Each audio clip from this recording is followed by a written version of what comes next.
Hello my family, कैसे हैं आप सभी। उम्मीद है आप सभी अच्छे होंगे और खुश होंगे। मैंने अभी तक अपने चैनल पे 2 वीडियो अपलोड कर दी है। उम्मीद है आप सबने देखी होगी। अगर मुझसे कोई कमी छूट गई हो तो मुझे ज़रूर बताइएगा कमेंट सेक्शन में, मुझे और क्या इम्प्रूव करना है इसमें। और अगर आपको पसंद आई हो तो प्लीज़ कमेंट में हार्ट बना दे मेरे लिए। एपिसोड में हमें कुछ पुराने जन्म के बारे में बताया जाएगा, जहाँ ऐसा बोला करते थे कि इन दोनों का मिलन नहीं होना चाहिए। अगर ऐसा हो जाता है तो ये बहुत बुरी बात होती है। अब ये दोनों एक दूसरे के लिए हमेशा बने रहेंगे, ये किसी भी जन्म में अलग नहीं होंगे। बात जब उस लालची मंत्री ने सुना तो वो बोलता है, अगर मैं सरदार के साथ हमेशा रहूँगा या उनका पीछा करूँगा तो मैं उस जलपरी को भी पकड़ सकता हूँ और उसे बेच सकता हूँ। इधर किम दामरियोंग बच्चों के साथ स्काई लालटेन उड़ा रहे होते हैं। वो गलती से समंदर के उस किनारे चला जाता है। किम दामरियोंग उसे लाने के लिए उधर जाते हैं।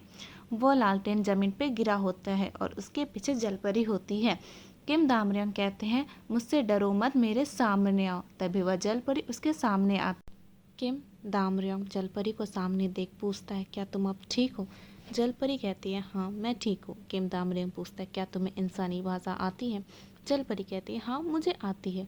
तभी किम दामरियोंग बोलता है, तब तुमने उस दिन कुछ बोला क्यों नहीं।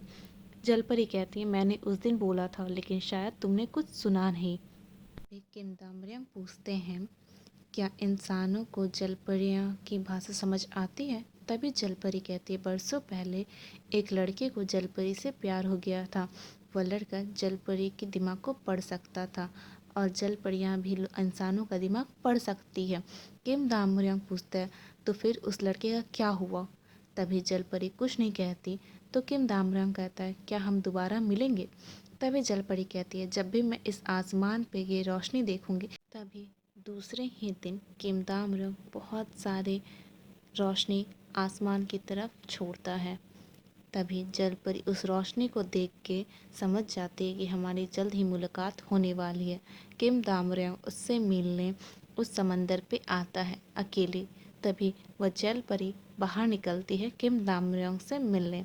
अब दूसरे जन्म की कहानी की शुरुआत करते हैं। तो शुरू करते हैं। जॉनजे उसे अपने साथ ले जाता है। उसे काफ़ी ठंड लग रही होती है तो जॉनजे उसके लिए कॉफ़ी के शॉप पर रुके उसे कॉफ़ी पीने को बोलता है। वो काफ़ी गर्म होता है तो जॉनजे उसे खुद से फूंक मार के उसे देता है और उसकी कॉपी करने के लिए वो लड़की भी उसे काफ़ी ज़्यादा फूंक मारती है। तो जॉनजे कहता है, बस बस अब इतना मत फूको और चलो इसे पियो। वो एक सांस में पूरी कॉफ़ी ख़त्म कर देती है। जॉनजे उसे लेकर रूम चला जाता है एक, जहाँ वो रात में सोने वाला होता है। तो वो उसे लाइट को ऑन करता है उस रूम की। वो देखती है वो कैसे ऑन करते हैं। तो कहता है, चलो अब मैं जाता हूँ नहाने, तुम तब तक कपड़े चेंज कर लो। लेकिन वो लड़की उस लाइट को जब देखी होती है तो उसके मन करता है कि उसे बस वो लाइट ऑन ऑफ करती रहे। तो बस वो क्या करती है, on off on off on off करती रहती है लाइट को। जॉन से काफ़ी ज़्यादा परेशान और इरिटेट हो जाता है। वो आता है और उसे काफ़ी ज़ोर से डांटता है कि तुम क्या कर रही हो, हाँ मुझे परेशान करती रहती हो तुम बार बार, जाओ अपना काम करो, ऐसे तंग मत क्या करो मुझे। जॉन से कहता है, तुम मुझे जानबूझकर तंग करती हो ना, तुम्हें क्या लगता है ऐसे तुम मुझे तंग करोगे तो क्या तुम मुझे अच्छी लगने लगोगी। और तुम ये ऐसे कैसे फेस बनाती रहती हो, हाँ मुझे बिल्कुल अच्छा नहीं लगता है। मुझे एक सुलझी हुई औरतें पसंद है, ऐसे नहीं। तुम्हारा तो दिमाग भी खिसका हुआ लगता है मुझे। तुम ऐसा बिल्कुल भी मत समझना कि मुझे तुम्हें कोई दिलचस्पी है। मैं तो तुम्हें इसलिए यहाँ लेकर आया हूँ ताकि इतनी भीगी बरसात में तुम कहाँ चली जाती। ना तो तुम्हारा कोई घर है, ना तो तुम कुछ बोलती हो, ना तो तुम्हारा कोई अता पता है। तुम्हारे साथ कुछ होना जाए इसलिए मैं तुम्हें अपने साथ ले आया। तुम मुझे ऐसा गलत मत समझना मेरे बारे में। चलो अब मुझे शांति से रहने दो, ठीक है, जाओ तुम यहाँ से, जाओ निकलो यहाँ से। जॉन से नहाने के बाद अपने लैपटॉप पे कुछ काम करता है। वह लड़की उसे काम करता हुआ देख उसे तंग करने आ जाती है। जॉन से कहता है, ये तुम कैसी हरकत कर रही हो, मुझे तंग क्यों कर रही हो, मुझे आराम से काम करने दो, तुम मेरे बगल में आके बैठ जाओ। वो लड़की उसके बगल में जाके बैठकर उसके लैपटॉप उसके हाथ से ले लेती है और देखने लगती है वो क्या करता है। वह उस स्क्रीन को बार बार छूते रहती है और इधर उधर करती रहती है। जॉन जे बोलता है, अगर तुम्हें ये देखना है तो तुम्हें इसे एक जगह रख कर देखो ना, ये इधर उधर क्यों कर रही हो। लेकिन वह कुछ नहीं बोलती है, वह बस लैपटॉप को इधर उधर करती रहती है। जॉन्जे कहता है तुम्हें जो करना करो, मैं जा रहा हूँ सोने। और जॉन्जे वहाँ से चला जाता है। वो लड़की उस स्क्रीन को देखती रहती है और रोते रहती है और अजीबोगरीब हरकतें करती रहती है। सुबह होने के बाद जॉन्जे रूम से बाहर आके बोलता है तुम रात भर सोई नहीं हो क्या, क्योंकि उसकी हालत देख के वैसा ही लग रहा था। तभी जॉन्जे को नामदो का कॉल आता है और बोलता है हम तो बहुत बड़ी मुसीबत में फंस गए हैं। जॉन्जे कहता क्या हुआ, तुम पकड़े गए क्या? तो नामदो कहता नहीं, मैं नहीं, तुम पकड़े गए हो और जाओ जल्दी से इधर से भागो क्योंकि कोई तुम्हें पकड़ने आ रहा है। तो वो काफ़ी ज़्यादा डर जाता है और वो उस लड़के को कहता है चलो अब हमारे रास्ते अलग अलग हुए, तुम यहाँ से अपने रास्ते जाओ, मैं यहाँ से अपने रास्ते जाता हूँ।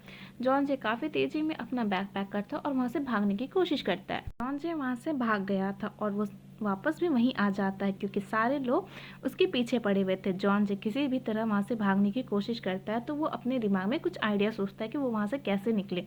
फिर जॉन जे को आइडिया आता है, वह सारी चीज़ को जमा करता है, उसके बाद वह छत से कूद जाता है। वह सारे लोग वहाँ आते हैं और देखते हैं कि जॉन जे फिर से भाग गया। वह सारे लोग जॉन जे के पीछे जाते हैं उसे पकड़ने के लिए। जॉन जे उसे लेकर एक साइकिल से भागता है। वो लोग भी सारे साइकिल पर बैठ के उसके पीछे भागते हैं। वह लड़की जॉन जे को बचाने की हर कोशिश करती है। वो लड़की सब लोगों को मारती भी है और जॉन जे भी ऐसा ही करता है। दोनों सबको मारते रहते हैं और वहाँ से भागते रहते हैं। किसी तरह जॉन जे और वो बहुत ज़्यादा दूर भागे लेकिन सारे लोग वहाँ तक पहुँचे। फिर जॉन जे 3 लोगों से लड़ाई करता है और उधर वो सारे लड़कों से लड़ाई करती है अकेले ही। काफ़ी लोगों को तो उसने हवा में उड़ा दिया और काफ़ी ज़्यादा पीटती है। इधर जॉन जे तब भी 3 ही लड़कों से लड़ाई करता है तो उसने सबको उठा के फेंक दिया। उसके बाद भी वो जॉन्जे को नहीं बचा पाई। सारे लोग जॉन्जे को पकड़ के लेकर चले जाते। वो उनका पीछे करते हुए साइकिल से वहाँ तक जाती है। सभी लोग कहते हैं अरे ये लड़की तो साइकिल से भी काफ़ी स्पीड में चला रही है और ज़्यादा जल्दी तुम गाड़ी चलाओ। लेकिन वह लड़की उस गाड़ी के आगे आ जाती है और जॉन्जे को बचा लेती है। जॉन्जे उसकी साइकिल पे पीछे बैठ के वहाँ से भाग जाता है।